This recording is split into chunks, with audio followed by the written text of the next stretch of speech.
morning Year 9, so I'm here to talk to you about the Sports Studies option in Year 10, which is a BTEC vocational qualification. We switched a couple of years ago from the GCSE qualification to the BTEC, and the main reason for that switch is that the BTEC qualification is much more kind of heavily practical based. So I know some of you have been speaking to your PE teachers and saying that you're not quite sure about doing PE next year because you think it's a lot of theory, it's a lot of written work.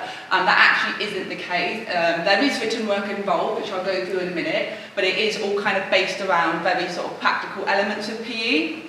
The second thing I want to mention before I go through the information on the board is if you're someone that enjoys bits of PE, but perhaps not every sport that you've participated in, then this course might still be for you. There is quite a lot of flexibility and choice involved within the course. So if, for example, you really enjoy playing netball but you don't like trampolining, or you really enjoy rounders but you hate athletics, that is absolutely fine. You won't be required to do every single sport, and up to a point you can choose essentially what sports you participate in as part of your qualification. The course is split into 4 units.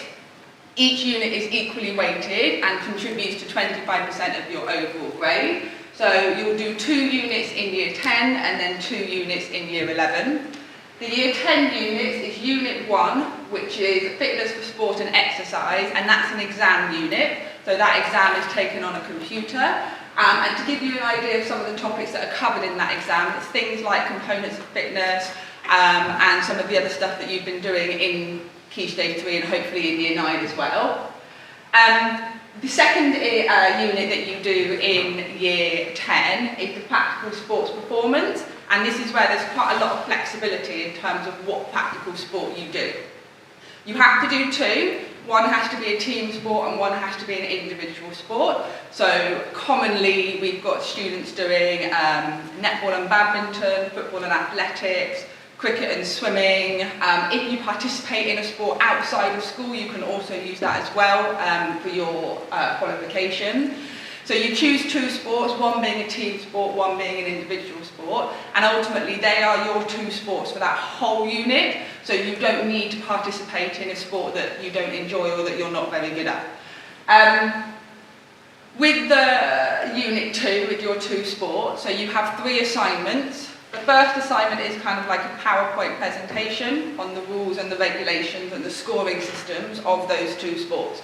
So essentially you need to describe what the rules are, what the regulations are, and what the scoring system is for both of your 2 sports. The second and third assignment is where your kind of involvement practically comes a bit more sort of into play.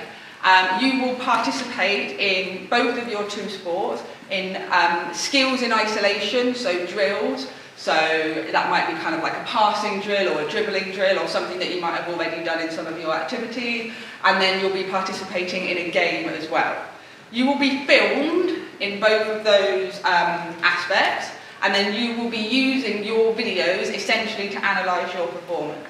So you're not actually assessed in this qualification for your ability as a football player, a netball player, an athletics runner, or etc. You will use your participation, your videos, to basically do your presentation and to analyse your performance. So if you think, oh, I really enjoy PE, I'm quite good at it, that kind of thing, that it still might be for you, because like I said, you're not assessed in terms of how good you are at playing football or how good you are at trampolining. It's more kind of how you analyse your performance. So those are the 2 units that you'll do in Year 10, and then in Year 11 you'll do 2 more units, both of which are kind of coursework based, so you've only got 1 exam. The 2 units in Year 11 are training for personal fitness and leading sports activities. So the training for personal fitness is essentially you will design and complete and review a 6-week training programme. And then the leading sports activities is you'll get involved in some coaching, and that'll be coaching of each other, and then hopefully, if COVID restrictions allow, coaching of some younger students, so some Key Stage 3 students by the time that you're in Year 11. In terms of the careers that this kind of qualification might lead on to, or kind of future prospects, anything kind of military based it would look quite good for, personal training, teaching, not necessarily PE teacher. If you're looking maybe in something sort of primary related, it might help you with that. And then nutritionist, medical, anything kind of along those lines is quite good for you to get into. And then finally, in terms of why you would study this subject, so as you can see at the top, there's quite a few kind of different skills that you'll learn throughout doing the course, and a lot of it is to do with working with other people, leading other people, kind of developing your teamwork skills, developing your communication skills.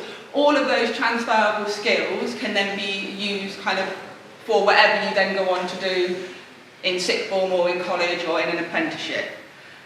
I think that is everything. If you have got any questions, you can either come and find me or Mr. Reeves when he's back, or you can speak to your PE teacher and they can give you some more information on that. Thank you.